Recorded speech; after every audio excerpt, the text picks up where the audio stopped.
What's up everybody, Brandon with Grizzlyworks RC. In this video, gonna be doing a kind of first look, kind of first impressions of the new TRX4M by Traxxas. I have both the Defender and the Bronco here. I was lucky enough that my local hobby store let me reserve these, and they ended up actually getting them in stock, which was cool. Also got the trailer up here, and we got the Pro Light kits for both models. I did open the trailer earlier, so I wanted to get a look at it for possibly doing some stuff, printing some stuff out, putting it in the Etsy store for the trailer. But so it's a basic trailer, has two wheels. There are bearings in here to keep this thing moving.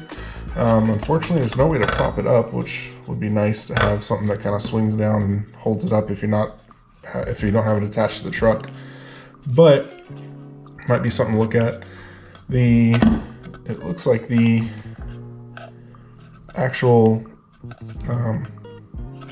hitch piece on here is replaceable, which is nice. It looks like it just unscrews from there and you can replace it if it breaks. It also comes with your receiver and ball for the truck. So let's open this Bronco first.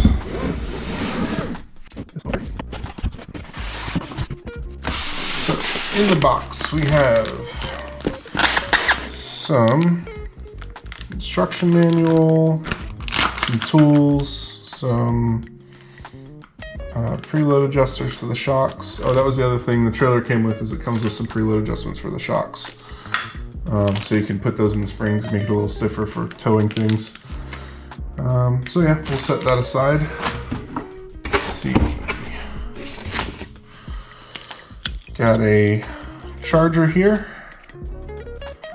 And one of the things that I'm not a fan of that I've seen is these batteries are proprietary. So there's no balance port or anything like that. So you have to use their charger, and you're not going to be able to run a different battery in it. You have to use their battery as well for now. Sure, somebody's going to come up with a solution for that.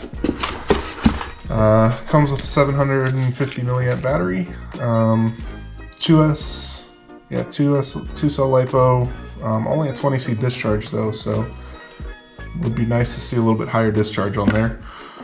But we'll see how that goes with the power on this truck.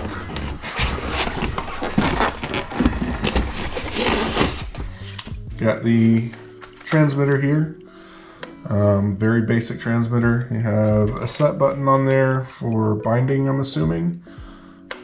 Steering trim, looks like it takes 4 AA batteries. Got your on-off switch down here at the bottom. Seems like a very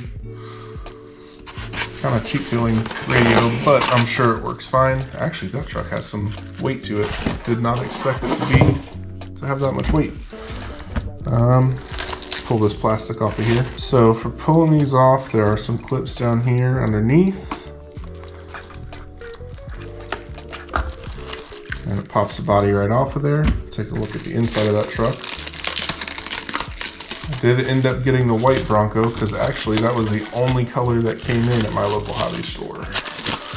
I would have liked the blue or the red just because they pop a little bit better, but it's all right. So I don't think this is just raw plastic. This feels like paint, and it's got a nice gloss to it, where if you look at the inside, the raw plastic is kind of matte finished. Looks like the roof and all the fenders and everything are all removable, which is nice. So if I want to change colors on it, that's going to be a little bit easier to do. However, the handles are melted into place. So plastic tabs that they melt into place in the back there. Looks like the rear the tailgate handles the same way, and the little things up here on the front are the same. looks like everything else can actually be removed. All right, so it looks pretty good. And the shocks feel nice. They are oil filled, which is very nice. It's a decent sized shock too. You got the rubber strap there for holding the battery down. Everything that controls the truck is just in this one unit here. There's some pros and cons to that. Traxxas is usually pretty good with how their systems are set up and how they integrate different accessories, but that also limits what you can do with the truck. So this one's got a servo input, motor input, and 2 light inputs, it looks like. Yeah, 2 accessory inputs. Then you have a set button up there. I'll have to read up on if there's different modes that this can go into or not. But as you see, battery, proprietary there, proprietary plug. And once it's plugged in, that's your power switch essentially. So if it's not plugged in, it's off. If it's plugged in, it's turned on. Little mini servo there. That's actually tiny. It's nice. So I like that they did it sideways like that. Give a lot more clearance in there, but it looks like it actually, nope, it just barely misses hitting the shock towers there when it's flexing. It seems to have some good flex to it. It's a decent amount of travel. But yeah, body just kind of pops right on there. Once you get it lined up, it just snaps into place, which is nice. I would have liked to see an interior on this. It's got this nice detailed body with these super clear windows, and there's no interior. You just see into the electronics. But that might be something that we can address.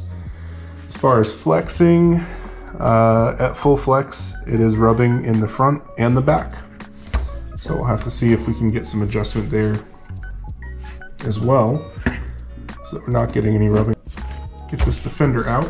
Now, right off the bat, this Defender is definitely heavier, and it is getting caught on those lights for that bumper. The body clip is getting caught on those lights. I think I got them out of the way though.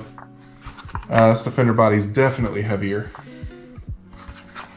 but it's a good looking body. Got some accessories on the back there. What looks like a winch on the front that goes right over top of the bumper to make it look like it has a winch on there. Okay, it's really nice.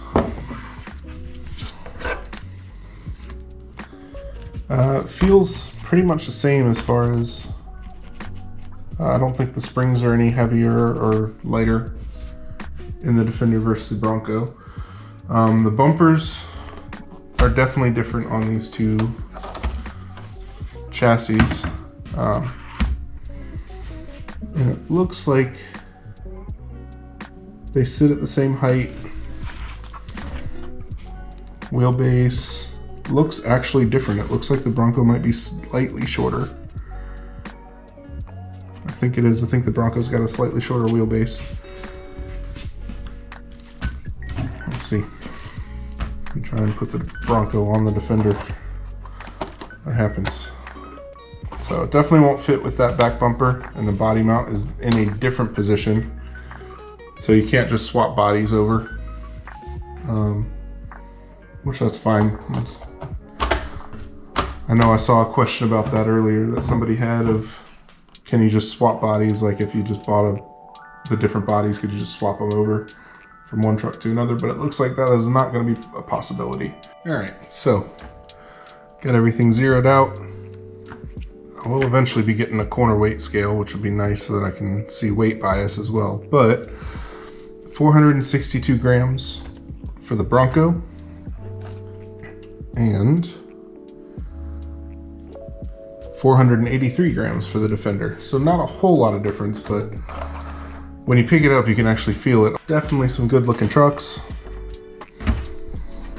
I really do like this scale because you get a lot more detail in it, in the bodies. But just for comparison's sake, I I have the Bronco here. I have an SCX24 Bronco sitting here as well. Just so you can see the size difference. It's not completely stock, but it does have mostly stock. It's got a slightly smaller tire on it than what comes on it from out of the box. Took the stuff off the roof just because it was way too top heavy. But there's your size comparison. As far as flex, about the same. Now, honestly though, these are two different classes of vehicles. Out of the box, pretty nice vehicles. Get some running in on them and see how they do. All right, so what I have here is, this was designed for just to be an obstacle for 24th scale stuff, but it looks like it will be large enough to fit the 1/18th on it. It has been dubbed the Sombrero by Maz from Maz Designs, but I think the name is going to stick at this point because I agree it looks like a sombrero. Never thought about it until he said it one night on a live stream. But yeah, so it's just a kind of a spiral type of deal here, up to a relatively steep off-camber climb. I don't think it's going to be able to make this turn and not be on a side hill, but we'll give it a shot, see what happens. Let's take a look at how this goes. So I'm going to start with the Defender here. This thing is actually pretty quiet. Great turning radius on it. It has a brake system. So when you go forward, when you go in reverse, it's a brake, it's not reverse. You gotta hit reverse twice. Not a fan of that. Hopefully there's a way to take that off of here and change that, but we'll see. So, getting up onto here. Yeah, pretty easy. Didn't really struggle at all. It's a little wide for this. Turn it around here. Kind of see what we're looking at with this, but a little bit wide for this. But that turning radius definitely helps.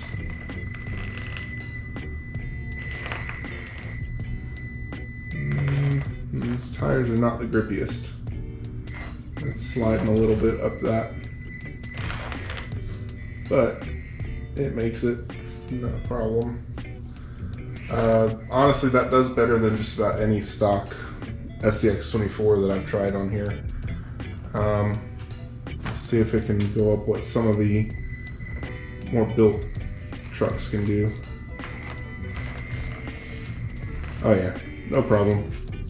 That bigger size definitely helps. It's got more ground clearance. So let's see.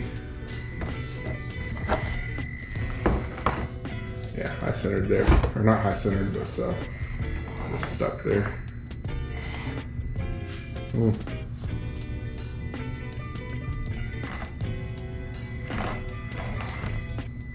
Did it? Wow. So that even the built SCX24s struggle with, going up that little area there, and this turning radius is impressive. So let's give the little Bronco a try here.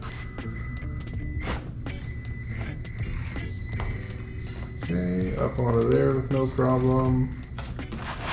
Turn this.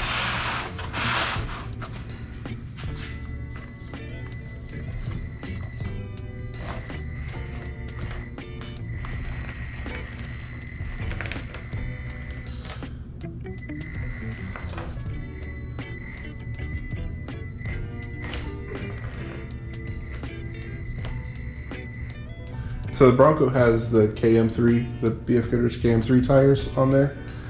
I think those are a bit grippier than the Traxxas Canyon Trail tires that are on this Defender. These didn't seem to slip as much going around that corner and going up. Pretty sure it's gonna have no problem going up this little section here. Oh.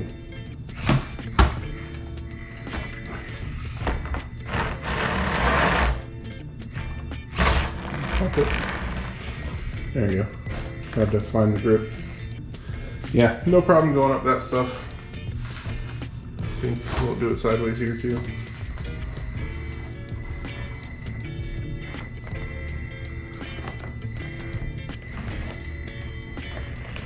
Yep. I think in their current state, they are going to be a good little trail truck. I don't foresee these being excellent rock crawlers yet, because this one's going to be at some point. After playing with these for a little bit on some different little obstacles that I have here in my garage, a couple of things that I noticed. The Defender is definitely back heavy. It wants to tip over backwards if you take it up on an angle. The low range on these trucks is not very good at all, but that's kind of expected because I'm pretty sure these were built with being a trail truck in mind, not a rock crawler. But they could definitely use a little bit more controllable low range, because right now you have to bump the throttle a lot to get it to go anywhere if you're trying to go slow. I think for the Defender, that's going to be all right. The speed thing and being built for a little bit faster, since that's going to be the tow rig. For the Bronco, I'm definitely going to either have to get the low range gears or the low range transmission, just buy the whole unit. I guess it'll be just depend on whatever's actually available. The Defender tires are definitely not as grippy as the Bronco tires. They slipped a lot more. There were a lot of things that I did that the Bronco could do, but the Defender couldn't, and it was just because of losing traction.